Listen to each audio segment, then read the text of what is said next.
গার্লফ্রেন্ডের দেওয়া panjabi short shirt perfume ইত্যাদি আস্তাগফিরুল্লাহ।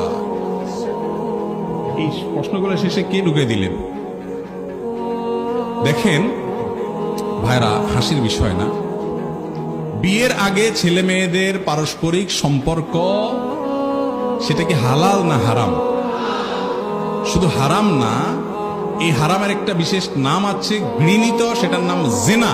ইসলামী শরিয়াতে সবচেয়ে কঠিন শাস্তিগুলোর একটি হলো জিনার জন্য। এত ডেঞ্জারাস অপরাধ এটা, আমরা অনেকে অপরাধ মনেও করি না। তো এরকম সম্পর্ক যদি আপনি করেন, সেই সম্পর্কের রসদ হিসাবে যত কিছু করবেন, আপনি হারাম সেখানে ইনভেস্ট করলেন, হারাম করার জন্য, হারাম কাজের জন্য যত টাকা ব্যয় করবেন, গ্রহণ করবেন, দিবেন, নিবেন, সময় দিবেন, এই সবগুলো হারামের মধ্যে পড়বে। খুব ডেঞ্জারাস একটা বিষয়। আজকাল আমাদের যুবকদের মধ্যে এই রোগ এত বেশি যে এটা থেকে পবিত্র পরিচ্ছন্ন যুবক